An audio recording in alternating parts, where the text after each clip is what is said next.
देणाऱ्याने देत जावे, घेणाऱ्याने घेत जावे. घेता घेता एक दिवस देणाऱ्याचे हात घ्यावे. मित्रांनो, विंदा करंदीकरांच्या या कवितेतल्या ओळी आपल्याला दानच शिकवतात. आपण आपलं जे काही अनुभवातनं ज्ञान प्राप्त केलंय हे आपण एकमेकांशी शेअर करावं. याच भावनेमधनं मी आपल्यासमोर मागील काही दिवसांपासून काही व्हिडिओज घेऊन आलोय. आतापर्यंतच्या व्हिडिओमध्ये मागच्या व्हिडिओला मला 15,000 व्ह्यूज आपल्याकडनं मिळाले. त्याबद्दल सर्वात आधी मी तुमचे आभार मानतो. आजचा आपला विषय आहे जो एक कॉमन प्रश्न आहे की स्टार्ट करताना आपण होलसेल करावं की रिटेल करावं, रिटेलमधनं होलसेल करावं, असा एक आपल्यासोबत प्रश्न पडलेला असतो, प्रश्न पडलेला असतो की आपण नेमकं काय करावं.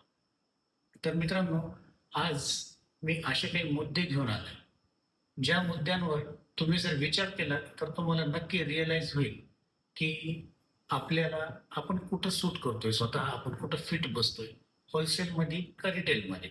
तर तुम्ही प्रयत्न करा की या मुद्द्यांचा तुम्ही व्यवस्थित रित्या टिपण घेऊन तुम्ही याचा अभ्यास करा.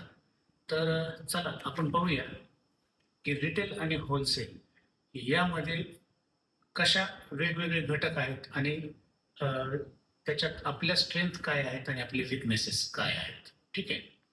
तर रिटेलमध्ये आणि होलसेलमध्ये सर्वात महत्त्वाचा फॅक्टर जो आहे तो सेल. तर रिटेलमध्ये ज्यावेळेस आपण सेल करतो त्यावेळेस आपल्याकडं कस्टमर येतं आणि त्यानंतर आपण त्याला काही विक्री करतो आणि मग आपला सेल होतो, बरोबर. परंतु होलसेलमध्ये आपल्याला कस्टमरकडे जायला लागतं, त्याची ऑर्डर बुकिंग घ्यायची, त्याला सप्लाय करायचा आणि मग सेल होतो. म्हणजे या ठिकाणी हा एक मोठा फरक या दोन क्षेत्रामधला आहे. ठीक आहे. त्यानंतर सपोर्ट सिस्टममध्ये पहा की रिटेल शॉप ज्यावेळेस आपण चालू करतो त्यावेळेस काही गरजेच्या गोष्टी असतात, जसं की तुमचा जो काही रिटेलचा स्पॉट आहे, दुकानाची जी जागा आहे ही प्राईम लोकेशनवर असणं गरजेचं आहे. तर ही एक तुमच्यासाठी सपोर्ट सिस्टीम म्हणून काम करते. दुसरी गोष्ट आहे डॉक्टर अटॅच असणे. जर डॉक्टर अटॅच काउंटर असेल तरी सुद्धा तुम्हाला एक खूप मोठा त्याचा आधार मिळू शकतो. तिसरी गोष्ट म्हणजे तुम्ही जर मल्टिपल वस्तू ठेवल्या, व्हेरायटीज आपण जर मेंटेन केल्या तर त्या ठिकाणी तीही एक सपोर्ट सिस्टम म्हणून तुमचे काम करते. त्याच्यानंतर चौथी गोष्ट आहे की आपल्याकडे जर टेक्नॉलॉजिकली आपण साऊंड असू, म्हणजे जसं की तुम्ही तुमच्या कस्टमरचं ट्रॅक रेकॉर्ड ठेवू शकताय, त्याला त्याच्या मेडिसिन संपल्यात, त्याचे मेसेजेस तुमच्याकडनं जात आहेत, अशा प्रकारच्या ज्या काही कस्टमरला आपण कॅच करू शकू, अशा जर काही तुमच्याकडे स्ट्रेंथ असतील तर या सुद्धा तुम्हाला रिटेल बिझनेस करताना एक सपोर्ट सिस्टम म्हणून काम करतात. ठीक आहे. हा झाला रिटेलचा भाग. आता होलसेलमध्ये ज्यावेळेस तुम्ही पाहता तर होलसेलमध्ये सगळ्यात महत्त्वाचं असतं ते म्हणजे इन्व्हेस्टमेंट. तुम्ही किती स्टॉक मेंटेन करू शकता याच्यावर तुमचा होलसेलचा बिझनेस हा सुरळीतता आणणारा असतो. त्यानंतर दुसरी गोष्ट असते तुमची सप्लाय चेन. सप्लाय चेन म्हणजे तुम्ही जे काही मार्केटमध्ये आहात ज्या कुठल्या त्या ठिकाणी तुम्ही सर्वत्र तुमचा रीच असू शकतो का, तुमच्याकडे व्हेइकल, तुमच्याकडे त्या प्रकारचे स्टाफ, वेल ट्रेन माणसं तुमच्याकडे ऑर्डर बुकिंगसाठी आहेत का, हा यातला एक मोठा सपोर्ट सिस्टमचा भाग असतो. तिसरा आणि अत्यंत महत्त्वाचा मुद्दा म्हणजे तुमचे फॅमिली मेंबर्स या बिझनेसमध्ये इन्व्हॉल्व आहेत का. जर तुमच्या फॅमिलीतला एक जरी मेंबर तुमच्यासोबत असेल तरी सुद्धा ही खूप मोठी स्ट्रेंथ तुमची तयार होते. आणि फोर्थ वन इज टेक्नॉलॉजी. तर टेक्नॉलॉजी इथं पण खूप काम करते. ज्यावेळेस आता पूर्वी जसं बुकिंग ऑर्डर हे लिहून घ्यायच्या, मग मुलं यायची, मग तुम्ही सप्लाय करायचे. आता सर्व बुकिंग ज्या आहेत त्या ऑर्डर बुकिंगचे जे ॲप्स आहेत त्याच्यावरच होतात. डायरेक्टली तुमच्या डेस्कटॉपलाच तुमचे बिलं येतात.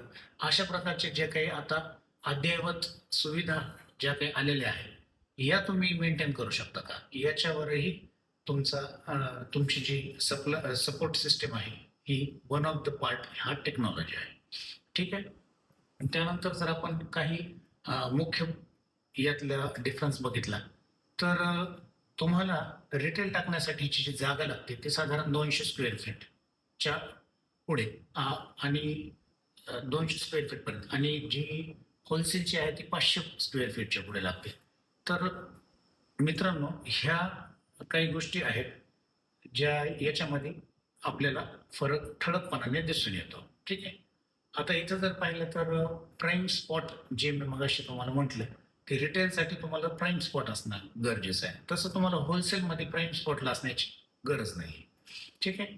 आता महत्त्वाचा आणि सर्वांच्या क्युरिओसिटीचा जो मुद्दा आहे तो म्हणजे मार्जिन. तर रिटेलमध्ये तुम्हाला 20 ते 40% पर्यंत मार्जिन मिळतं काही प्रॉडक्ट्समध्ये आणि हेच जर तुम्ही पाहाल तर होलसेलमध्ये तुम्हाला 4% पर्यंत मार्जिन पडतं. काही ठिकाणी याला थोडासा ग्रोथ असू शकतो, पण तो कधी जर तुमच्याकडं कुठल्याही प्रकारचे लोन्स तुमच्या बिझनेसवर नसतील तर. ठीक आहे. त्यानंतर हां, आता ह्या मार्जिनमध्येच आणखी एक गोष्ट महत्त्वाची अशी आहे की लो ट्रान्झॅक्शन. ठीक आहे.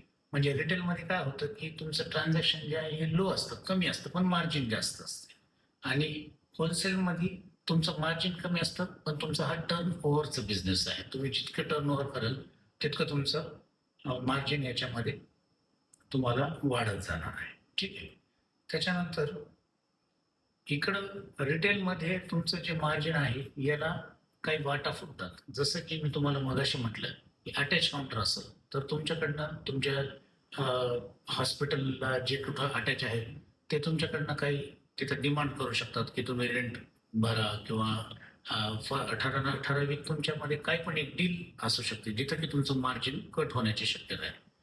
किंवा तुमचं चांगल्या स्पॉटवर जर मेडिकल शॉप आहे पण तिथं जर आजूबाजूला जास्त आणखी दुसरे मेडिकल स्टोअर जर ओपन झाले तर तुम्हाला डिस्काउंट करून देणं वगैरे असा मार्जिन कट होण्याची अनसर्टनिटी या रिटेल या बिझनेसमध्ये असते. पण हीच अनसर्टनिटी होलसेलमध्ये मुळं येत नाही. याचा बिझनेस हा फिक्स असतो आणि हा वाढत जाणारा बिझनेस आहे.